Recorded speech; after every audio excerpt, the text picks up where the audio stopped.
नमस्कार, भारत लाइव देख रहे हैं आप। नीतीश सबके हैं, ये लाइन पिछले दिनों हमारे संपादक डॉक्टर नमन मिश्रा सर ने कहा था।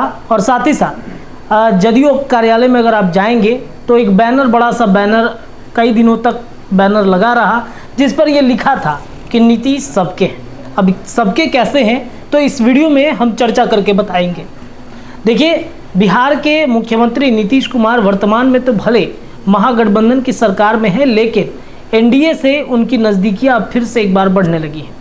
नीतीश कुमार लगातार पाला बदलते हैं और इसको लेकर के कई लोगों ने, साथ ही साथ जिनके साथ वो अभी महागठबंधन की सरकार में है, उप मुख्यमंत्री तेजस्वी यादव ने ही उनका नाम पलटू चाचा रखा था।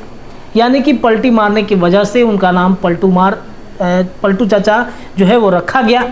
उसके बाद से अब बिहार के तमाम जगहों पर ये चर्चाएं चलने लगी कि नीतीश कुमार सबसे ज़्यादा पलटते हैं, पाला बदलते हैं, पार्टी बदल लेते हैं। और कैसे नीतीश सबके हैं, इसकी चर्चा आज की इस वीडियो में हम करने वाले। हम आपको याद दिलाएंगे किस प्रकार से बिहार के मुख्यमंत्री नीतीश कुमार समय समय पर अपनी एक महत्वाकांक्षा के लिए किसी दल में जो है वो पाला बदलते रहते हैं।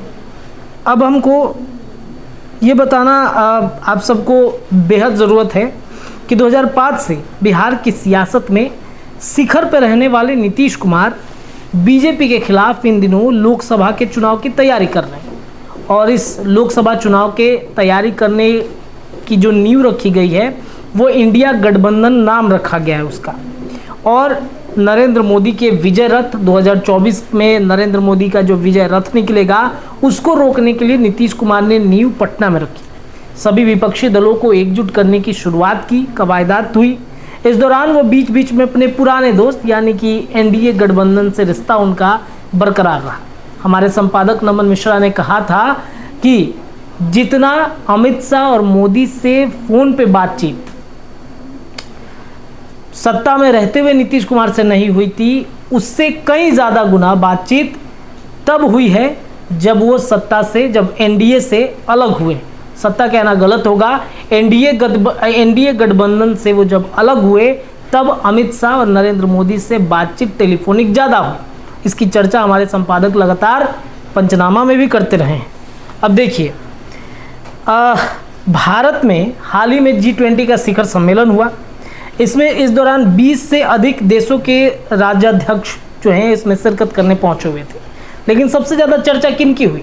बिहार के मुख्यमंत्री नीतीश कुमार की हुई। इतना ही नहीं, प्रधानमंत्री नरेंद्र मोदी ने नीतीश कुमार के साथ अपने ऑफिशियल तमाम जो वेबसाइट हैं उनके, चाहे फेसबुक कह लीजिए, ट्विटर जो अब एक्स हैंडल हो चुका है उस पर कह लीजिए, इंस्टाग्राम कह लीजिए, उस पर नीतीश कुमार के साथ उन विदेशी मेहमानों के कोलाज में नीतीश कुमार के साथ भी तस्वीरें डाली गई। हालांकि वहां पर इंडिया गठबंधन के दल के और भी लोग पहुंचे हुए थे, चाहे स्टालिन का नाम ले लीजिए, ममता बनर्जी का नाम ले लीजिए, हेमंत सोरेन का नाम ले लीजिए, या फिर कुछ और भी लोग थे जो इसमें पहुंचे हुए थे। लेकिन सबसे ज़्यादा चर्चा किसकी हुई? नीतीश कुमार की होती है। अब देखिए, नीतीश कुमार भी इस डिनर में शामिल होने के लिए पटना से दिल्ली पहुंचते हैं। दोनों गर्मजोशी से एक दूसरे के साथ मिलते जुलते दिखते हैं। पीएम मोदी ने खुद अपने, जैसा कि तस्वीरों की चर्चा हमने कर ली, अब 18 सितंबर को संसद का विशेष सत्र बुलाया गया है। संसद के विशेष सत्र के ठीक पहले चर्चाएं जो देश भर में हो रही है वो इसकी हो रही है कि वन नेशन वन इलेक्शन। अब वन नेशन वन इलेक्शन की चर्चा किसने की? तो बिहार के मुख्यमंत्री नीतीश कुमार ने की। जी हाँ, आपको याद होगा कि जब नीतीश कुमार महागठबंधन में आए थे, कई दफ़ा मीडिया में ये बात कह रहे थे कि देखिएगा, वन नेशन वन इलेक्शन पे भी उसब यानी बीजेपी वालों को तंज कसते हुए कह रहे थे कि उसब चर्चा कर सकता है। और अब देखिए, वर्तमान में जो स्थितियाँ बन रही है कि वन नेशन वन इलेक्शन, और इसके कमेटी के अध्यक्ष भी बनाए गए। और इस कमेटी के जो अध्यक्ष हैं वो पूर्व राष्ट्रपति रामनाथ कोविंद है। और संयोग देखिए, रामनाथ कोविंद बिहार आए हुए हैं और बिहार से मुलाकात करने नीतीश कुमार राजभवन भी पहुंचे, जिसकी खबरें हमने आपको सुबह में ही बताया। उसके बाद राजेंद्र विश्वनाथ अर्लेकर, जिनसे नीतीश कुमार की नज़दीकियां काफ़ी ज़्यादा बढ़ रही हैं, तो बार बार नीतीश कुमार का राजभवन पहुंचना, जैसा कि हमारे विजय मिश्रा बाबा हैं वो भी चर्चा करते रहते हैं कि देखिएगा किसी दिन ऐसा होगा कि नीतीश कुमार अचानक से राजभवन पहुंचेंगे, त्यागपत्र देंगे और कहेंगे हुजूर विधानसभा भंग कर दिया जाए। ये कई विश्लेषक ऐसी बातें करते हैं कि क्या वाकई में नीतीश कुमार तीसरे मोर्चे की तैयारी में लगे हुए हैं। आखिर भाजपा के साथ नीतीश कुमार की क्या डील हुई है।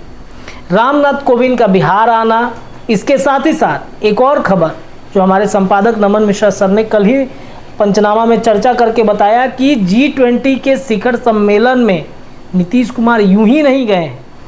एक ऐसा व्यक्ति बिहार आता है रातों रात, जिसकी चर्चा राजनीतिक गलियारे में अब हो रही है, जब G20 का बैठक समाप्त हो गया है और जो मोदी के काफ़ी करीबी हैं, खासम खास हैं, वो पहुंचते हैं, नीतीश कुमार को सहसम्मान बुलाते हैं, आमंत्रण करते हैं। नीतीश कुमार आमंत्रण में पहुंच भी जाते हैं। रामनाथ कोविंद भी नीतीश कुमार और नरेंद्र मोदी के खासम खास में से एक माने जाते हैं। और अभी जो पूर्व राष्ट्रपति रामनाथ कोविंद हैं वो नालंदा में, नालंदा इंटरनेशनल विश्वविद्यालय जो है उसके कार्यक्रम में शिरकत करने पहुंचे हुए हैं। इसके साथ ही साथ हेमंत विश्व शर्मा भी यहाँ पे पहुंचे हुए हैं। तो इसके बाद से अब जो राजनीतिक घटनाक्रम चल रहा है, इंडिया गठबंधन में नीतीश कुमार की वो शर्तें नहीं मानी जा रही हैं, तो इससे अब कयासों का बाजार इसलिए गर्म हो रहा है कि नीतीश कुमार किसी भी वक्त राजभवन पहुंचेंगे, इस्तीफा दे सकते हैं। ऐसा क्या हो सकता है? क्या वाकई नीतीश कुमार के मन में कुछ और चल रहा है? इसकी चर्चाएं अब खूब हो रही हैं। ये आप भी कर रहे होंगे, ये हम भी कर रहे हैं। जो भी राजनीति में समझ रखता है उसको इस बात की भनक जरूर लगी होगी कि नीतीश कुमार के मन में कुछ और है, और नीतीश कुमार तो सबके हैं। फिलहाल भारत लाइव के इस वीडियो में इतना ही। अपनी राय कमेंट में रखिए। बहुत बहुत धन्यवाद। अगर ये वीडियो पसंद आई और वह बिहार के राजनीति और बिहारियत से सरोकार रखेनी तो सब्सक्राइब बटन दबा के चैनल के सब्सक्राइब कर ली। ओजे एगो घंटी बा, ओकरा बटन दबा देला से कुल सटीक और मारक खबर रुआ मुफ्त में मिल जाई। अगर रुआ पत्रकारिता के हमनी के नया प्रयोग में सहयोग कर चाहतानी तो ज्वाइन बटन दबा दी। पेटीएम नंबर नोट कर ली 9386816700। धन्यवाद।